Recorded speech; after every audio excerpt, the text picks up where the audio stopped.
बिस्मिल्लाहिर्रहमानिर्रहीम अस्सलाम वालेकुम वरहमतुल्लाहि वबरकातुहू। आज की इस लेक्चर में हम लोगों ने फार्मूला ड्राइव करना है किसका, सीकेंड मेथड का। ठीक है, जो सीकेंड मेथड होता है याद रखना, ये न्यूमेरिकल एनालिसिस की बुक में पढ़ाया जाता है। और जो सीकेंड मेथड होता है ये न्यूटन रफसन मेथड से ज़्यादा बेहतर होता है, क्योंकि न्यूटन रफसन मेथड में हम लोग किसी भी फंक्शन का क्या करते हैं, डेरिवेटिव लेते हैं। बाज़ वक़्त ऐसा फंक्शन भी आ जाता है जो बहुत कॉम्प्लिकेटेड होता है और उसका डेरिवेटिव लेना बहुत मुश्किल हो जाता है, तो जिसकी वजह से हम लोग फिर सीकेंड मेथड से भी उस क्वेश्चन को कर सकते हैं। तो सीकेंड मेथड को आज हम लोगों ने क्या करना है, उसका फार्मूला ड्राइव करना है। इंशाल्लाह नेक्स्ट लेक्चर में हम लोग फिर इससे मिलते जुलते उस फार्मूले से क्वेश्चन को सॉल्व करेंगे इंशाल्लाह। तो बेटा ये है हमारे पास, इसका यहाँ पे लिखना है इसका सॉल्यूशन। ठीक है, सबसे पहले आप लोगों को क्या होना चाहिए, न्यूटन रफसन के फार्मूले से ही हम लोगों ने सीकेंड का फार्मूला क्या करना है, सीकेंड मेथड का फार्मूला प्रूव करना है। तो न्यूटन रफसन का फार्मूला क्या होता है, वो होता है हमारे पास, यहाँ पे कलर में चेंज कर लेता हूँ, तो वी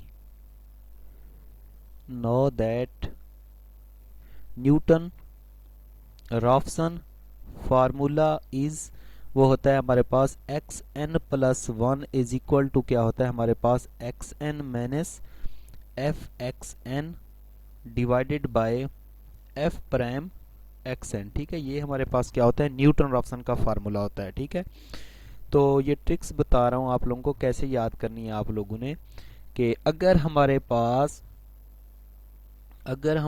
पास यहाँ पे क्या हो, अगर यहाँ पे हमारे पास पॉइंट हो एक्स एन, तो उससे फंक्शन क्या आएगा, एफ एक्स एन आएगा। ठीक है, अगर यहाँ पे हमारे पास पॉइंट हो एक्स एन माइनस वन, तो उससे फंक्शन क्या आएगा, एक्स एन माइनस वन आएगा। ठीक है, इसको आप लोग x1 का नाम दे दें, इसको x2 का नाम दे दें, इसको y1 का नाम दे दें, इसको y2 का नाम दे दें। ठीक है, तो इसमें हमने स्लोप इसकी, अगर यहाँ पे ये पॉइंट A है, ये पॉइंट B है, ठीक है, तो इसकी स्लोप कैसे निकालते हैं, स्लोप ऑफ ए बी। ठीक है, वो क्या होती है हमारे पास, y2 minus y1 divided by x2 minus x1। ठीक है, तो यहाँ पे आप लोगों ने क्या करना है, f प्राइम एक्स एन की वैल्यू निकालनी है। किसकी निकालनी है, f प्राइम एक्स एन। ठीक है, तो ये f प्राइम एक्स एन को आप लोगों ने क्या करना है कि ये अप्रोक्सीमेटली इक्वल टू हो जाएगा, ये हमारे पास हो जाएगा y2 minus y1 divided by x2 minus x1। ठीक है, तो y2 किसके बराबर है हमारे पास, वो बराबर है इज इक्वल टू, वो बेटा हमारे पास किसके बराबर है, F X N, F X N minus Y one किसके बराबर है, ये वाई वन को मैंने नाम दिया F X N minus one, F X N minus one, और डिवाइडेड में क्या है, X two minus X one. तो एक्स टू किसके बराबर है, एक्स एन माइनस वन। इसी को हम लोग पुट कर देते हैं किसमें, स्टेरिक में, इस रिजल्ट में पुट कर देते हैं, इसकी जगह पे, इसकी जगह पे और इसकी जगह पे। तो ये हमारे पास आ जाएगा is equal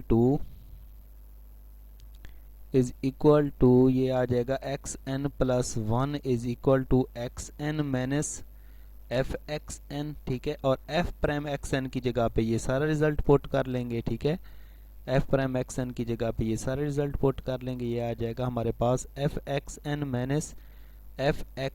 minus one divided by, ये क्या आ जाएगा, एक्स एन माइनस वन। ठीक है, ये वैल्यू नीचे क्योंकि डबल बट्टा दिया हुआ, तो ये वाली वैल्यू जो है उलट होके इससे मल्टीप्लाई हो जाएगी। तो ये आ जाएगा X N plus one is equal to X N minus, ठीक है, यहाँ पे आ जाएगा एफ एक्स एन, और ये मल्टीप्लाई हो जाएगी एक्स एन माइनस वन। ठीक है, और डिवाइडेड बाय हमारे पास क्या आ जाएगा, F X N minus one आ जाएगा। ठीक है, अब हम लोग क्या करते हैं कि इसका एलसीएम भी ले लेते हैं। ठीक है, तो ये आ जाएगा X N plus one is equal to क्या आ जाएगा, नहीं, जब एलसीएम लेंगे इसके नीचे वन आ जाएगा, ये भी इससे मल्टीप्लाई हो जाएगा, X N F X N, ठीक है, minus X N F X N minus one, और माइनस ये क्या है हमारे पास, एफ एक्स एन। ठीक है, और एक्स एन माइनस वन दिया हुआ, ठीक है, और इसका एलसीएम कितना आ जाएगा, F X N minus one. ठीक है, तो अब हम लोग क्या करते हैं कि ये वाला जो एक्स एन माइनस वन है, इसको एफ एक्स एन से मल्टीप्लाई कर देते हैं।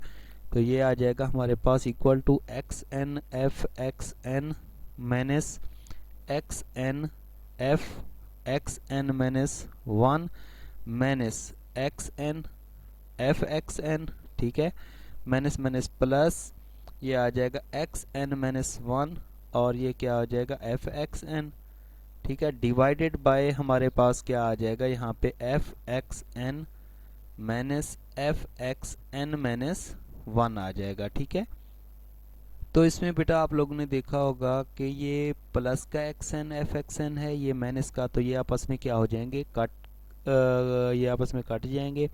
बाकी क्या रह जाएगा हमारे पास, is equal to minus X N F X N minus one, ये X N minus one F X N, ये प्लस का है ये माइनस का है, तो हम प्लस वाले को पहले लिख लेते हैं। तो ये आ जाएगा एक्स एन माइनस वन, और यहाँ पे आ जाएगा F X N minus minus, ये हमारे पास क्या है एक्स एन, और यहाँ पे फंक्शन किसका होगा, एक्स एन माइनस वन का होगा, डिवाइडेड बाय नीचे फंक्शन में हमारे पास क्या होता है F X N minus F X N minus one. ठीक है, और तो यहाँ पे क्या होता है हमारे पास एक्स एन प्लस वन होता है। ठीक है, तो इस रिजल्ट को हम लोग कहते हैं, या इस फार्मूले को हम लोग कहते हैं सीकेंट फार्मूला। ठीक है, तो लिखना है कि this is called secant formula. ठीक है, इसको याद आप लोगों ने कैसे करना है कि अगर यहाँ पे एक्स एन माइनस वन होगा तो फंक्शन एफ एक्स एन का होगा, मतलब उससे बड़ा होगा। ठीक है, उसमें एन माइनस वन में एक ऐड कर दो तो माइनस वन प्लस वन क्या हो जाएगा, कट जाएगा। ठीक है, तो इस वजह से फंक्शन एफ एक्स एन का बनेगा। अगर एक्स एन है तो यहाँ पे उससे एक कम कर दो एन में से, तो यहाँ पे एन माइनस वन हो जाएगा। ठीक है, नीचे ये फंक्शन क्या है एफ एक्स एन है, और ये क्या है F X N minus one है, तो इसका डिफरेंस ले लो। बहुत ही आसान फार्मूला है। ठीक है, इसको अच्छे तरीके से याद कर लीजिएगा। नेक्स्ट लेक्चर में हम लोग इससे मिलते जुलते कुछ क्वेश्चंस हैं, उनको हम लोग क्या करेंगे, सॉल्व करेंगे। अपना ख्याल रखिएगा, दुआओं में याद रखिएगा। अल्लाह हाफिज़।